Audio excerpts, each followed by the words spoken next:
Sabe que nas tardes quentes de verão, um dos momentos que um menininho falou para mim agora há pouco que ele mais gosta de vir para a igreja. Eu falei, não sei por quê. Deve ser porque está mais fresquinho, né?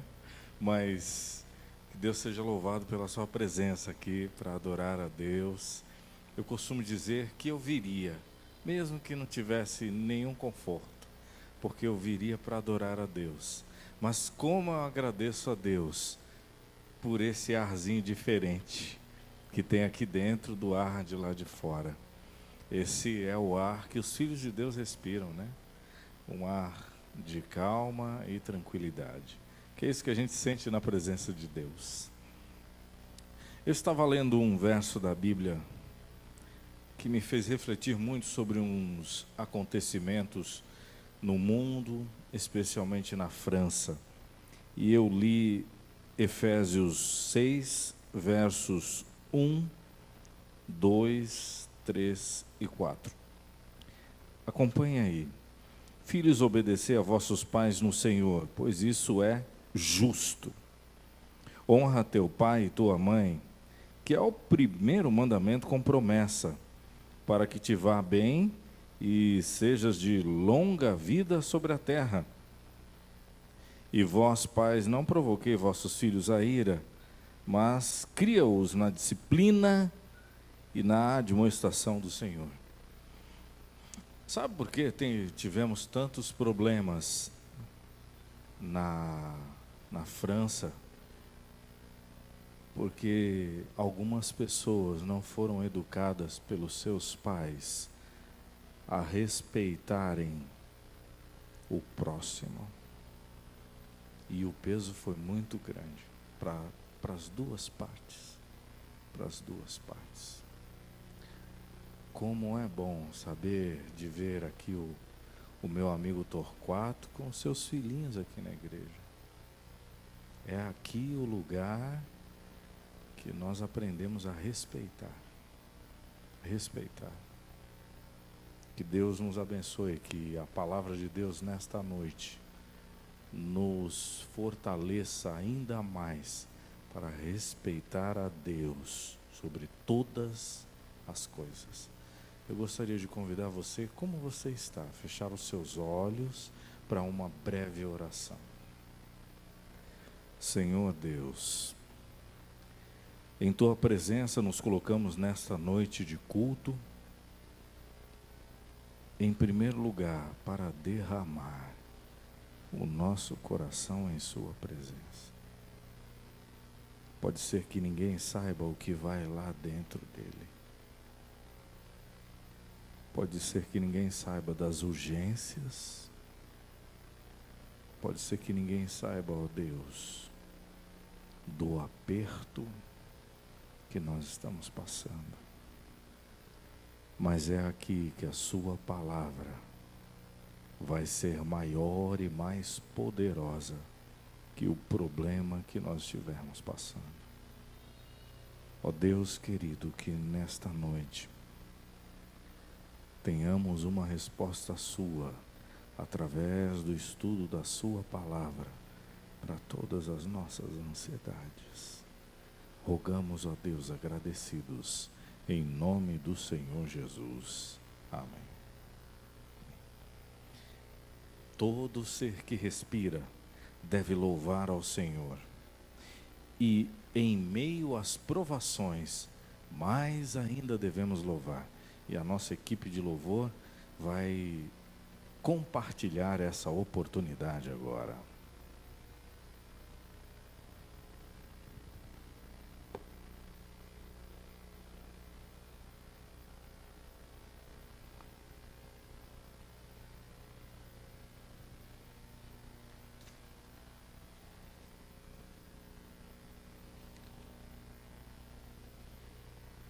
Uma boa noite a todos. Eu quero convidar vocês que agora nós vamos cantar o hino 360. Eu peço desculpas aos meninos lá em cima, eu passei outra música, mas a gente acabou mudando. Número 360, fixe os teus olhos ao Mestre. Que você hoje possa fixar nos olhos no Mestre e você também escolheu o melhor lugar do mundo para vir, que é aos pés do Salvador. Então, por favor, vamos cantar juntos.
Convido também a todos a cantar o hino 192, Infinita Graça.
Ti, ó Pai de amor.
Vamos cantar agora em pé, sobre o altar, 317.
Jesus nos compara a ovelhas. E a ovelha é um animalzinho que necessita de cuidado constante. Jacó era pastor de ovelha. E ele disse que de dia o calor o consumia e à noite a geada. E devido a isso, o seu sono se foi, né? Então, denotando o cuidado contínuo que o pastor do Oriente tem pelas suas ovelhas. E como ovelhas, nós temos as necessidades nossas, né? E nós estamos aqui como um rebanho, Jesus é o nosso divino pastor. E se houver alguma ovelha com uma necessidade maior, nós temos aqui a nossa arca, que cada ovelhinha de Jesus pode pôr o seu pedido ali. E Jesus, como nosso divino pastor, irá responder e suprir cada uma das necessidades nossas. Vamos nos ajoelhar e falar com nosso Deus.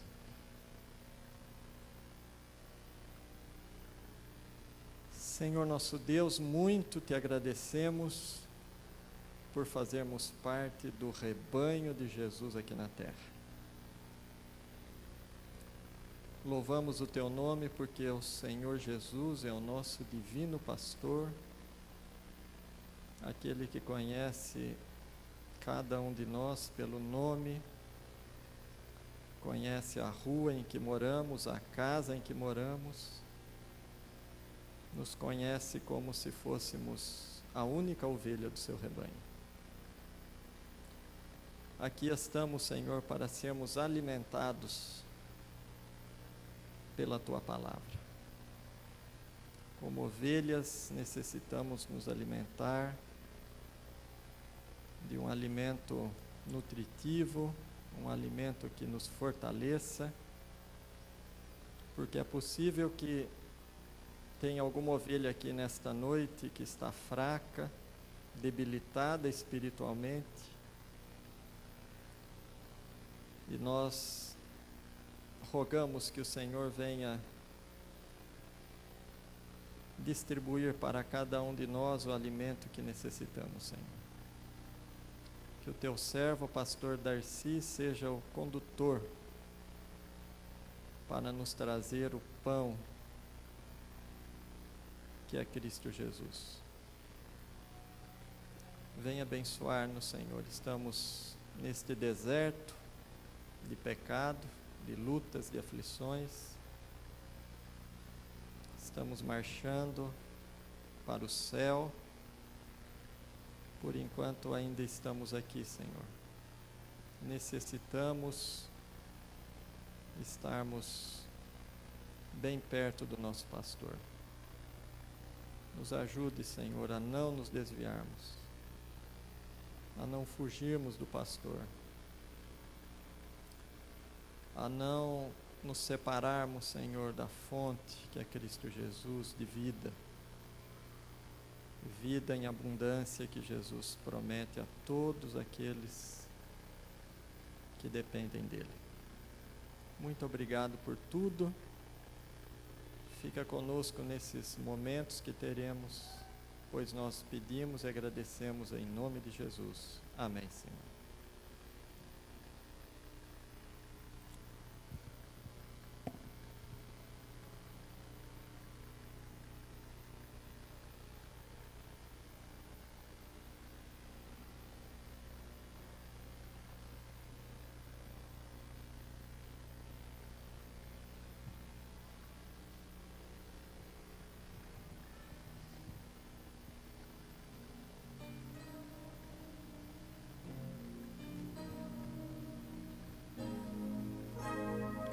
Descansei minha vida em tuas mãos, senti completa paz dentro de mim. Já passou, meu chorar enxugou, meus temores levou. Cada dia faz-me frágil entender que és o melhor pra mim. Tens o melhor pra mim. Às vezes não posso entender teus planos pra meu viver. Se a resposta tão longe está, basta em ti descansar e orar. Se demorar assim mesmo, eu creio que tens o melhor pra mim.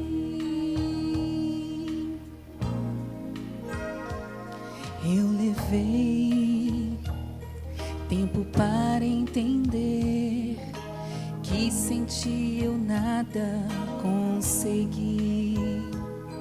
Hoje eu sei, ao ouvir a tua voz, eu não hesito jamais, porque sempre faz-me frágil entender que és o melhor pra mim. Tens o melhor pra mim. Às vezes não posso entender teus planos pra meu viver.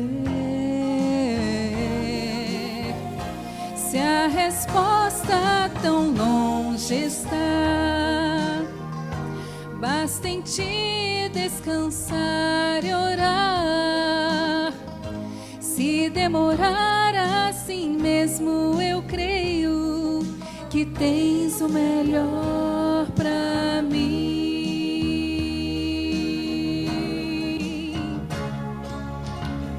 Se agora comigo vais, eu nada mais temerei. Sozinha não vagarei. És o caminho pra mim, és o melhor pra mim. Tens o melhor pra mim. Às vezes não posso entender teus planos pra meu viver. Se a resposta tão longe está, basta em ti descansar e orar. Se demorar assim mesmo, eu creio que tens o melhor pra mim. Tu tens o melhor pra mim.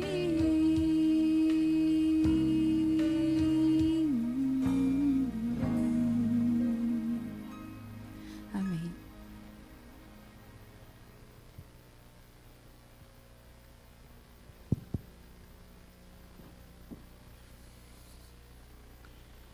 Boa noite. Eu creio que Deus tem o melhor para nós essa noite. Eu tenho uma preocupação quando estou sempre preparando um estudo. Eu imagino, e faço sempre referência a isso, imagino o auditório que eu vou ter na frente. Eu não sei quantas pessoas nós teríamos aqui, mas dá para alugar um avião, não dá? Será que nós lotaríamos um avião? É? Dá? Bom, vão chegar alguns ainda, né? Então se prepare. Nós vamos fazer uma viagem hoje. Janeiro é mês de férias, né? Eu não sei se você já viajou nas férias, mas é gostoso viajar. E eu queria fazer uma viagem com os irmãos hoje à noite. É uma viagem muito agradável. Mas antes dessa viagem, eu queria dar uma notícia. Talvez a mais importante notícia que você possa saber nos próximos dias. Talvez a mais importante notícia da sua vida. Hoje se cumpriu, mais uma vez, uma das mais importantes e significativas profecias do livro do Apocalipse. Não é o assunto que eu escolhi para hoje à noite, mas eu não posso me furtar ao dever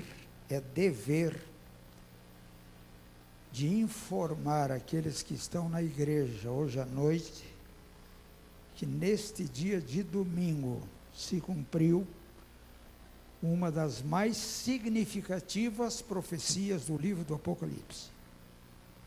Meu irmão, querido irmão, amigo Freitas, vai gostar de ouvir isso. Abra a sua Bíblia, não é o assunto desta noite. Abra a sua Bíblia em Apocalipse capítulo 13. Eu vou ler 2 versinhos aqui. Versos 3 e 4. Então, vi uma de suas cabeças como golpeada de morte. Mas esta ferida mortal foi curada. E toda a terra se maravilhou, seguindo a besta. E adoraram o dragão, porque deu a sua autoridade à besta. Às 4 da tarde, eu havia terminado de preparar o assunto que eu me propus para esta noite, e me deparei com uma notícia extraordinária. Extraordinária. Por favor, ligue o computador.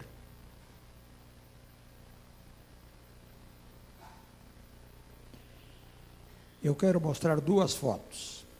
Estas fotos foram publicadas hoje nas televisões de todo o mundo, nos jornais do mundo inteiro. A Sua Excelência, o Papa Francisco, realizou uma missa na cidade de Manila, sob chuva, e haviam 6 milhões de pessoas assistindo à missa ao ar livre. 6 milhões de pessoas. Era o mundo maravilhado após a besta. Eu não estou conseguindo fazer andar o slide aqui. Me ajuda, por favor. Pode passar o outro slide.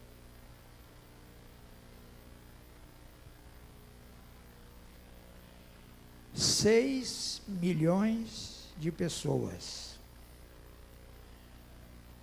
As praças, as ruas da cidade de Manila ficaram superlotadas. Esse é um fato histórico.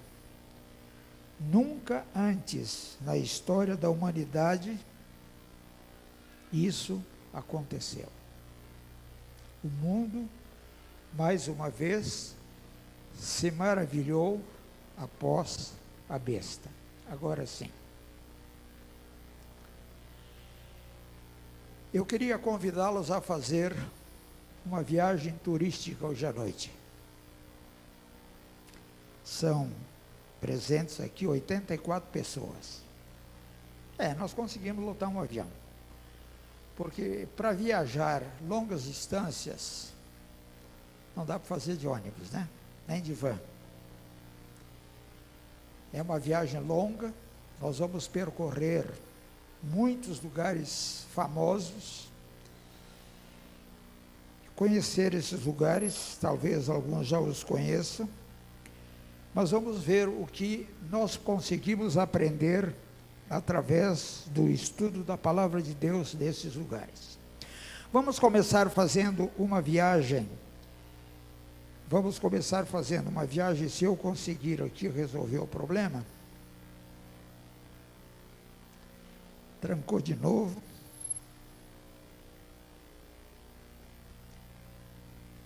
Vamos ver.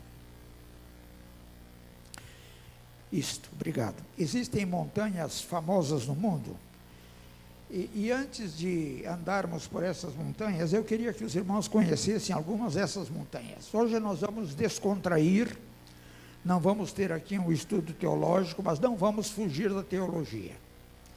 Eu fiz uma pesquisa, trouxe esse livro extraordinário, o Dicionário Bíblico Adventista, que eu queria recomendar para aqueles que ainda não possuem. Tudo aquilo que nós vamos dizer e mostrar está fundamentado nesse livro, editado pela Casa Publicadora Brasileira. É um livro que não custa muito.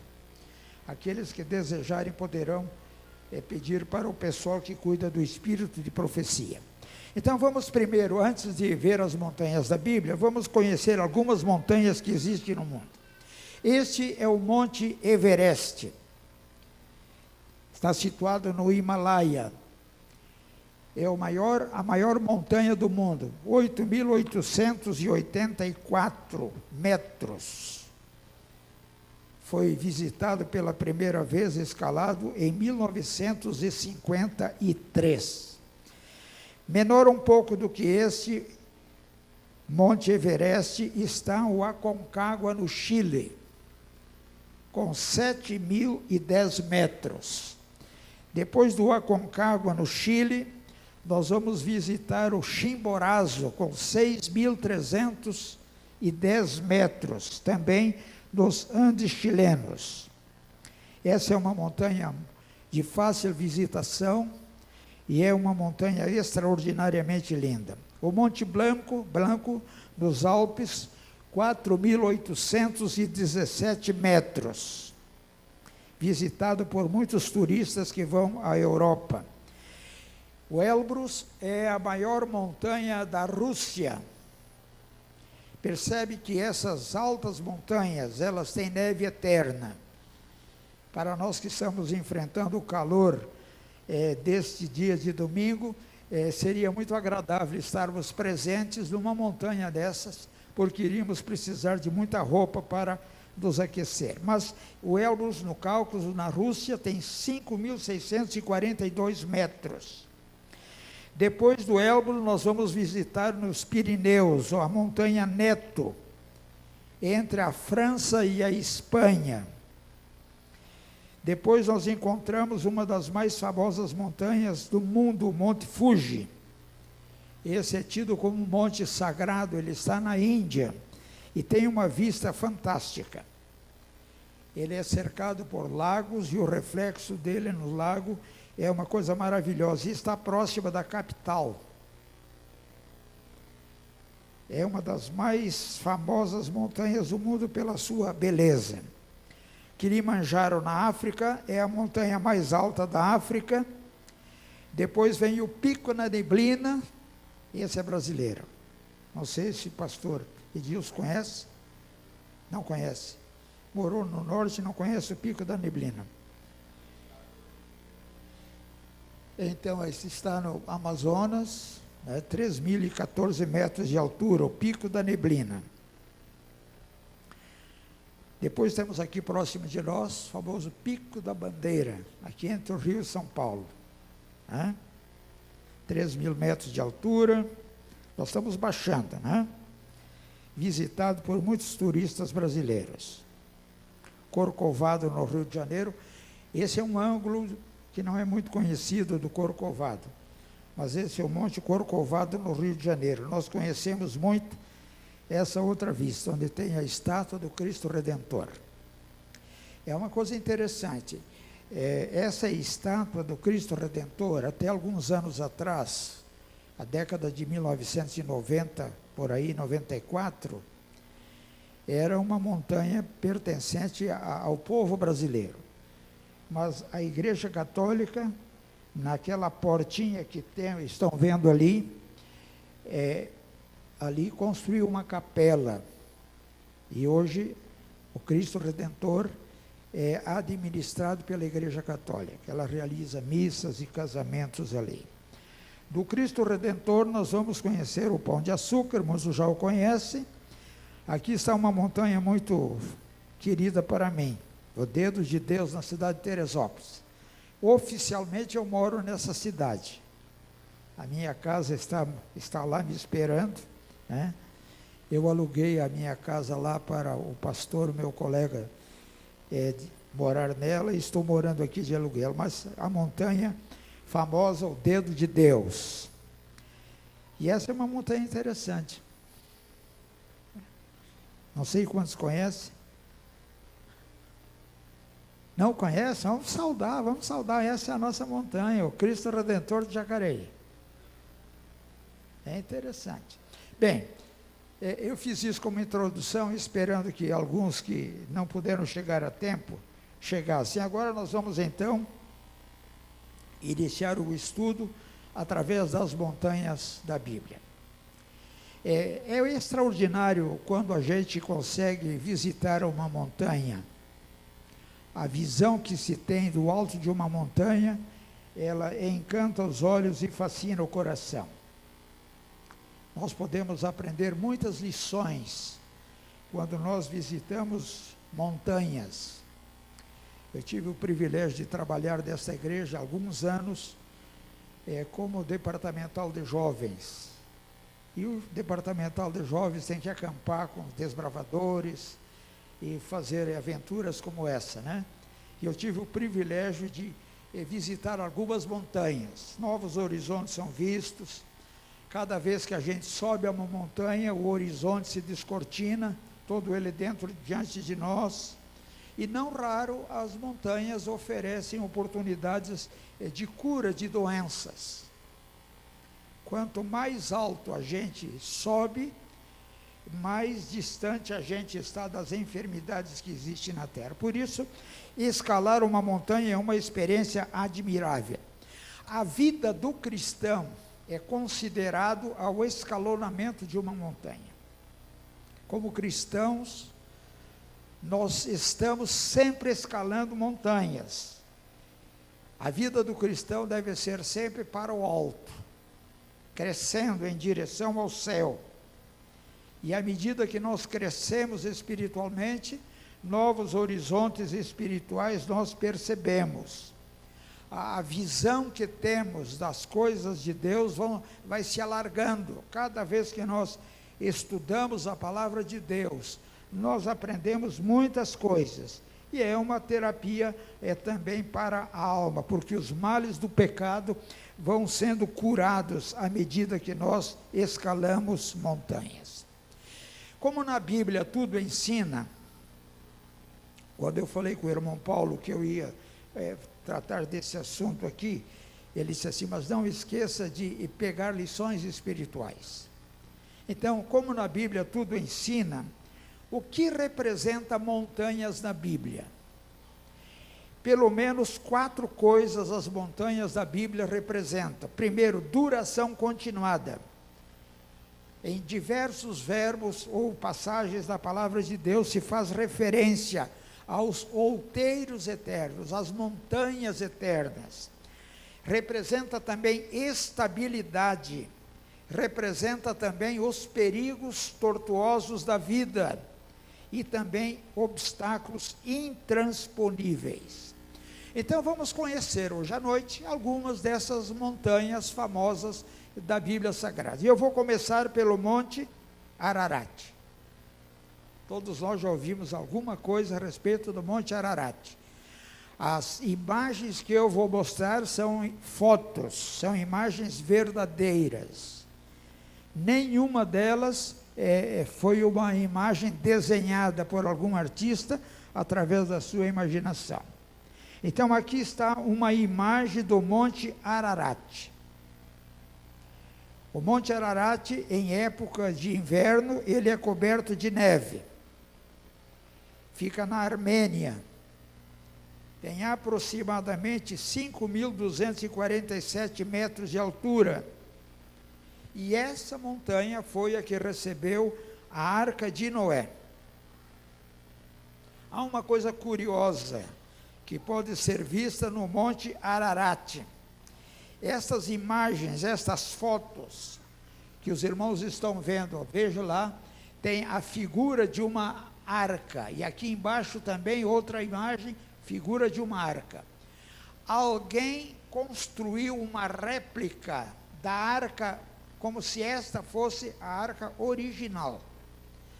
Pegou as medidas todas que a Bíblia Sagrada dá da arca e construiu uma réplica da arca.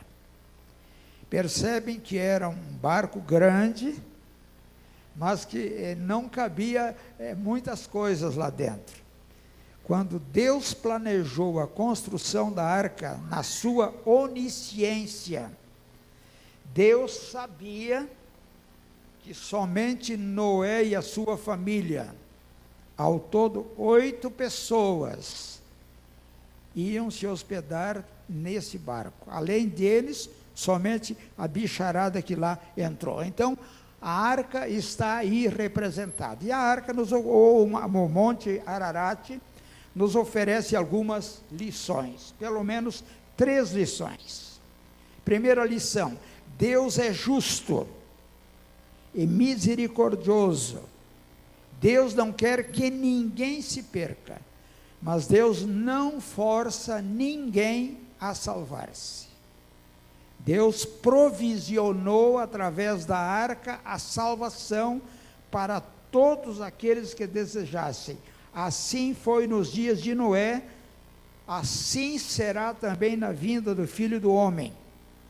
Terceira lição que o Monte Ararat nos ensina: hoje a igreja é a arca da salvação, é a provisão que Deus fez para os nossos dias, para que as pessoas se salvassem.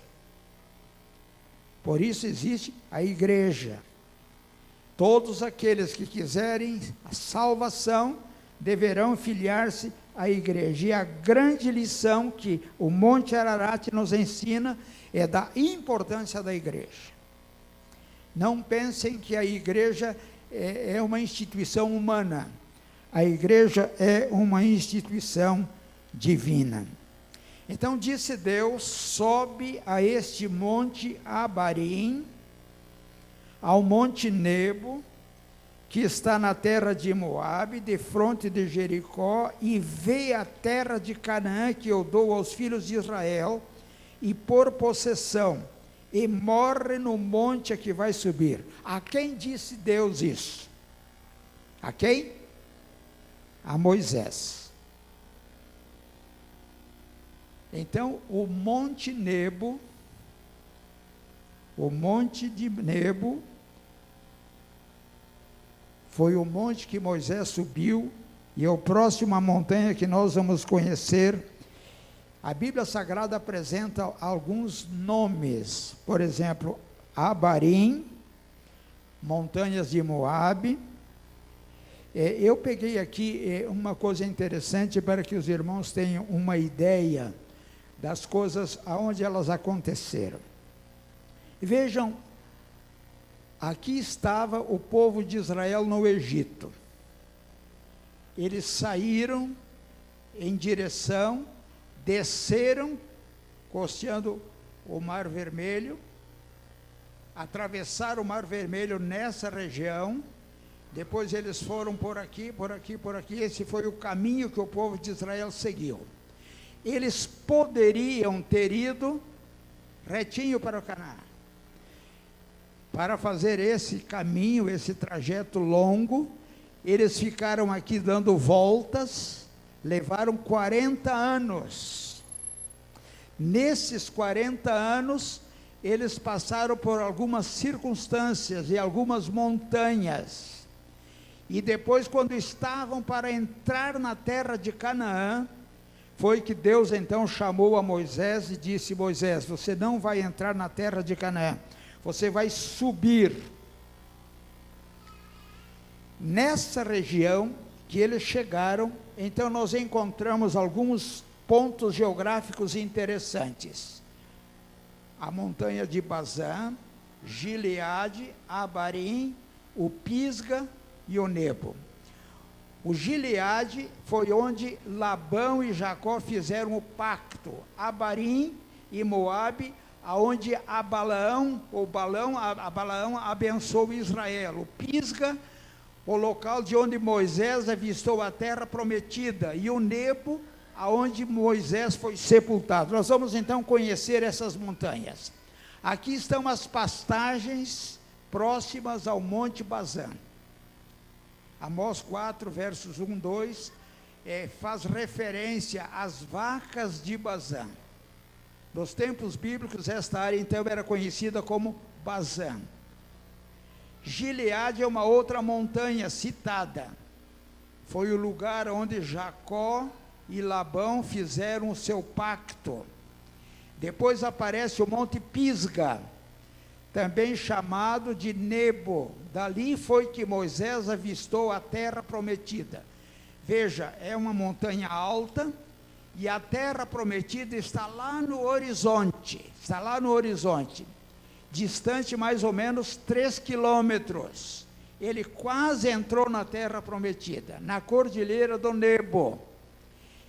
E aqui tem uma vista mais clara dessa visão que ele teve da terra prometida. Outra vista, este está a 19 quilômetros da desembocadura do Rio Jordão.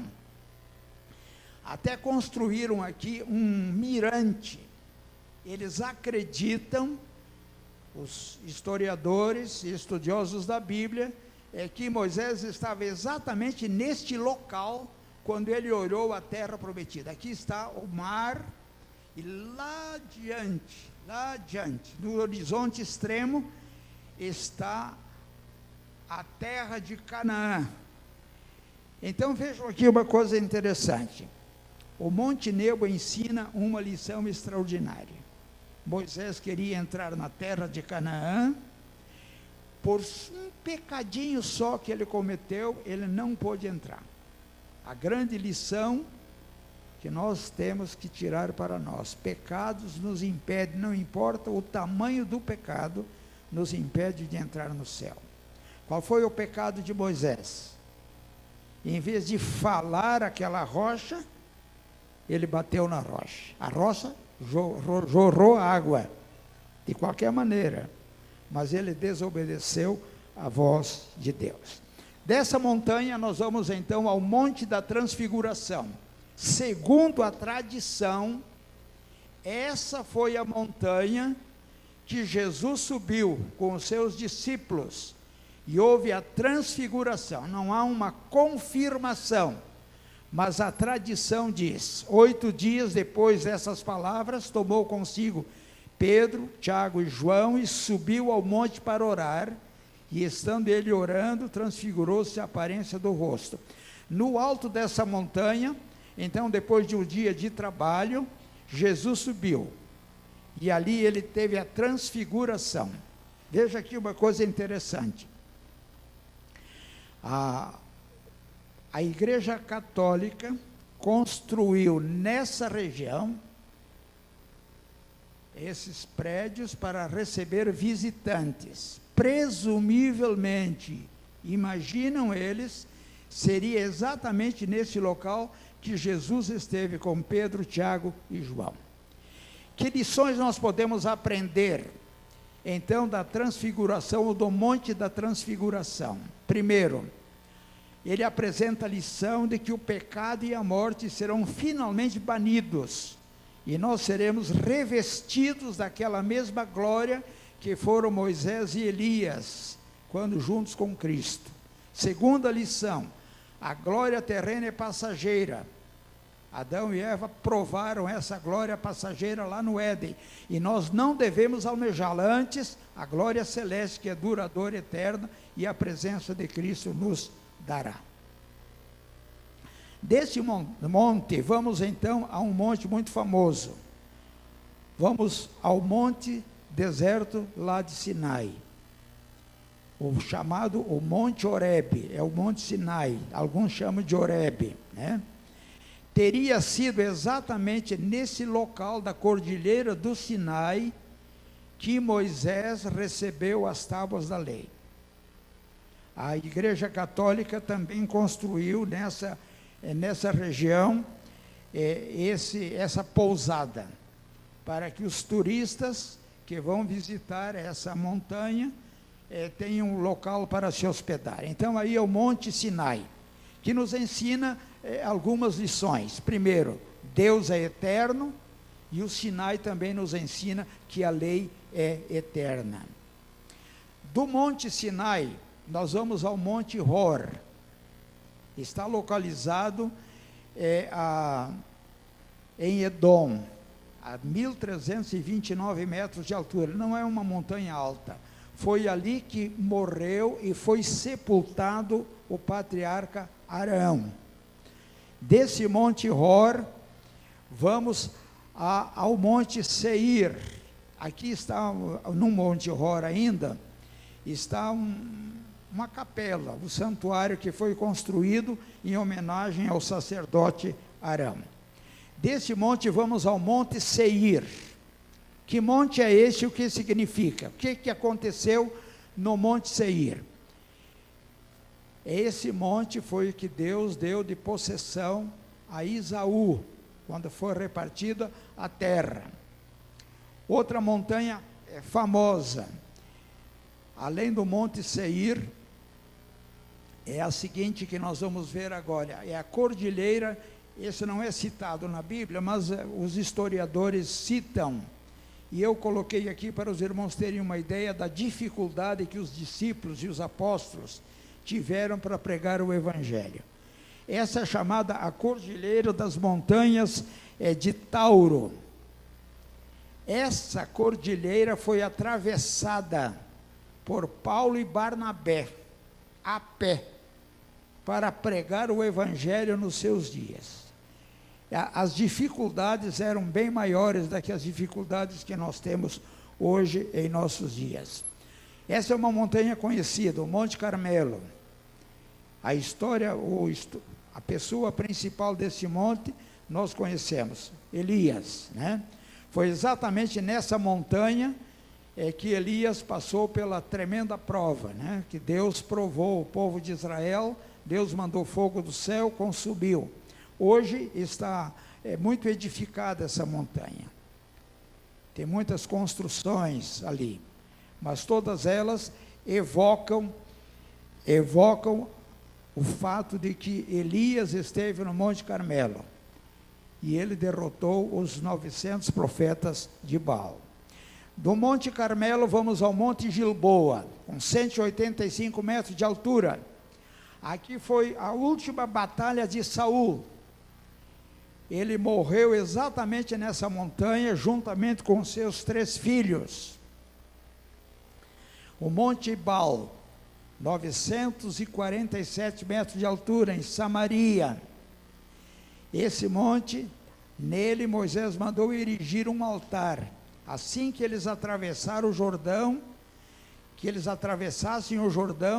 eles deveriam erigir um altar nessa montanha.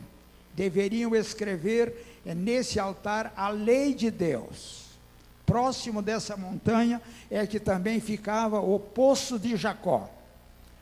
Aqui está uma outra montanha, o Monte de Gerizim, é contraposto ao Ebal. Eu tenho aqui uma foto que mostra as duas montanhas, uma um pouquinho mais baixa que a outra, né? Foi nessa montanha que Jesus revelou-se à mulher samaritana. Depois o Monte Efraim, vamos ali no Monte Efraim, nós encontramos a sepultura de José. Jesus esteve aí depois que ressuscitou a Lázaro. A história do Novo Testamento nos conta que ele visitou essa montanha, mas exatamente foi aí que José foi sepultado. Então era costume de Jesus subir as montanhas no seu ministério. E numa montanha ele foi tentado, os montes eram o seu lugar preferido para orar, e foi de um monte que Cristo divisou toda a humanidade transformada. Então é do alto da montanha que resplandece o caráter de Jesus. Nós vamos então agora conhecer algumas montanhas relacionadas com a vida de Jesus. Esse é chamado o Monte das Tentações. É próximo a Jericó. Antes de iniciar o seu ministério, foi nessa montanha, dizem os historiadores, que Jesus esteve. E ele foi ali tentado, depois de ter passado 40 dias no alto dessa montanha. Esta é uma outra montanha famosa, ela está construída hoje. Tem uma igreja aí, como podem ver, é o Monte das Bem-aventuranças. Diz o Evangelho de Mateus que Jesus, vendo as multidões, subiu ao monte, e tendo se assentado, aproximou-se deles os discípulos, e ele começou a ensinar o povo, dizendo: bem-aventurados. E aí ele pronunciou as famosas bem-aventuranças. Então, nessa montanha, Jesus proferiu o famoso Sermão da Montanha. É uma vista encantadora, a colina é suave, e a gente pode imaginar uma multidão sentada nessa colina, ouvindo Jesus pregar o sermão maravilhoso que pregou. Então, esse sermão nos ensina 5 preciosas lições. O Sermão da Montanha encerra o caráter ideal, pelo qual nós podemos modelar o nosso caráter. Segunda lição, é a carta magna do reino de Deus, é, por assim dizer, o código moral de conduta cristã. Terceira lição, cada uma das sentenças dessas bem-aventuranças é uma joia do escrínio da verdade. Quarta lição, o Sermão da Montanha é o sermão que o mundo hoje precisa ouvir. E quinta lição, o Sermão da Montanha é o sermão que nós precisamos praticar. Do Sermão da Montanha, vamos então ter uma vista geral da cidade de Jerusalém. Podem ver que muitos dos montes citados na Bíblia estão nas cercanias e fazem parte do conjunto geográfico de Jerusalém. Ali está o Monte das Oliveiras, o Monte Calvário, o Monte Moriá e o Monte de Sião. Aqui está uma coisa interessante, é uma outra paisagem, aonde mostra, além da paisagem, os vales do Inom e o outro vale esqueci o nome agora. Bom, Vale do Inom e o outro vale, a cidade de Jerusalém, ela estava entre esses dois vales. Nessa região, então, estava o Monte Moriá. Seria, dizem os historiadores, que seria exatamente nesse local onde está construída essa igreja, que Abraão ofereceu Isaque, o seu filho Isaque, em sacrifício. Tá? Foi edificado então aí um altar, aí está um templo construído, né? Além disso, que lição nós podemos aprender? 2 lições de fé e obediência e de sacrifício. O Monte Moriá, aí está o Vale do Cedron, assinalado, e lá no alto é o famoso Monte das Oliveiras. É uma foto já antiga, mas é o Monte das Oliveiras. Percebem que nesse local havia muitas oliveiras. Eu coloquei aqui algumas fotos dessas oliveiras para ver. Veja a grossura dessas árvores. Provavelmente essas são árvores milenares. Talvez algumas dessas árvores ainda ou existiam já nos dias de Jesus. Jesus gostava de ir a esse monte para fazer as suas orações. Talvez Jesus tenha até se ajoelhado ao pé de alguma dessas árvores. O Monte das Oliveiras. Daqui, do Monte das Oliveiras, foi que Jesus ascendeu aos céus. Quando ele se despediu, subiu aos céus, e ele prometeu voltar a essa terra. Então, estando ele com os olhos fitos no céu, enquanto subia, desceram 2 anjos, e prometeram que esse Jesus, que dentre vós for recebido no céu, há de vir, exatamente desse local. Então, 2 lições nós podemos aprender. O nosso Salvador foi morto e agora vive, e se levantará outra vez sobre a terra, e ele voltará sem dúvida alguma. Aqui está uma montanha, talvez a mais famosa de todas. Há uma discussão entre os historiadores se esse é realmente o Monte Calvário. Mas aí está uma ideia do que seria ou do que é realmente o Monte Calvário. Há uma discussão, e a Igreja Católica construiu hoje o chamado Santo Sepulcro, no lugar que hoje ela imagina que era o Calvário, que a cruz de Jesus esteve exatamente nesse local. Mas as lições que nós podemos aprender do Monte Calvário são 5. É o monte do encontro, é o monte da decisão, é o monte da salvação, é o monte da graça, o monte da misericórdia, é o monte da revelação e o monte do maior amor. Crê-se que esse realmente seja o Monte Calvário. Por que Calvário? Porque ele tem a imagem de caveira. Vejam que, olhando bem, a gente consegue ver aqui, ó, os olhos de uma caveira, o nariz de uma caveira, e aqui seria a boca de uma caveira. Aqui seria o crânio, uma cabeça. E por isso seria então o Monte do Calvário, ou o Monte da Caveira. Eu procurei mostrar aos irmãos aqui também uma coisa interessante, a Via Dolorosa, o local que Jesus percorreu.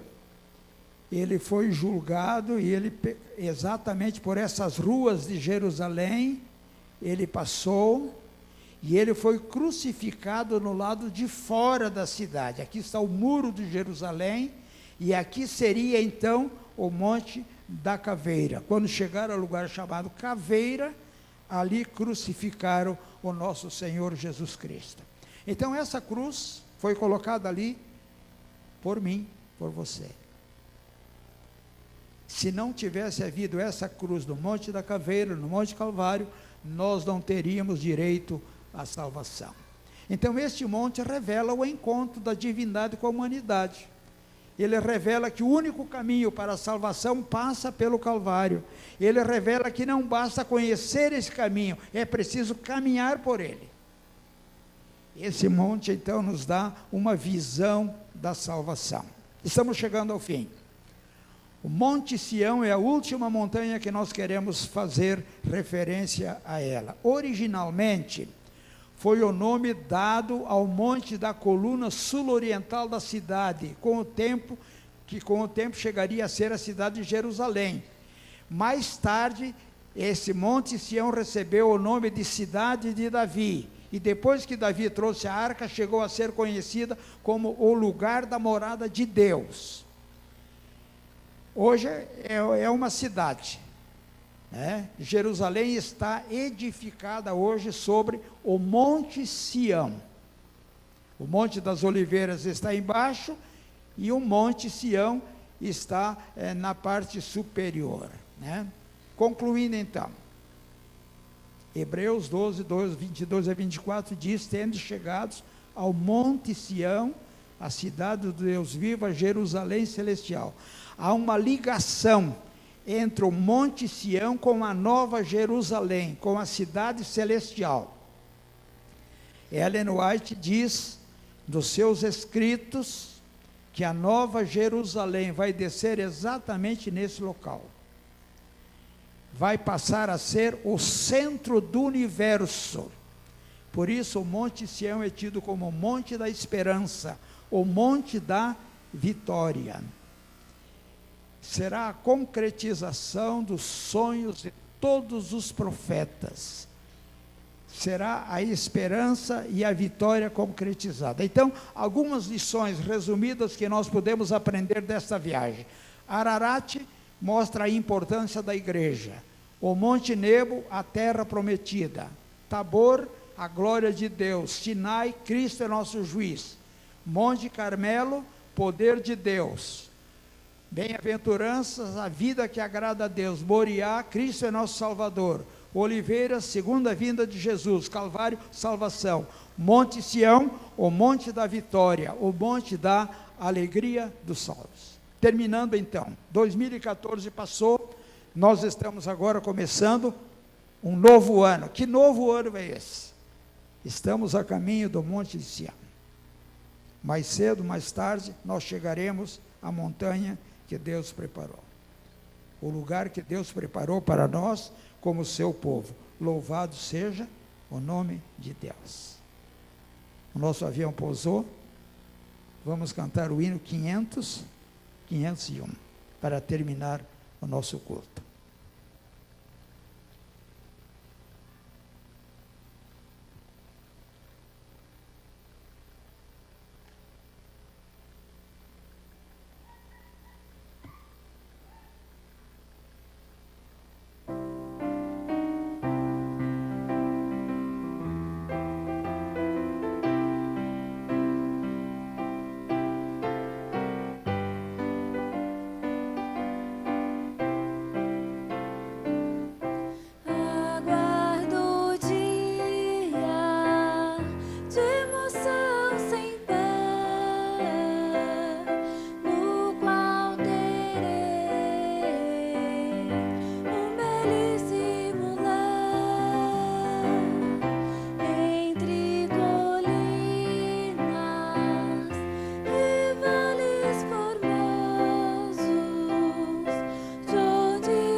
Vamos orar.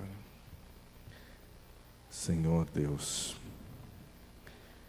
obrigado porque sempre foi do alto monte que o Senhor derramou suas promessas. Obrigado, ó Deus, porque foi sempre do lugar mais alto do monte que o Senhor trouxe segurança e esperança para o seu povo. Querido Deus, obrigado por esta mensagem. Obrigado pelas montanhas da Bíblia que estão nesta hora nos enchendo de coragem para enfrentar as montanhas de problemas que surgem na nossa vida.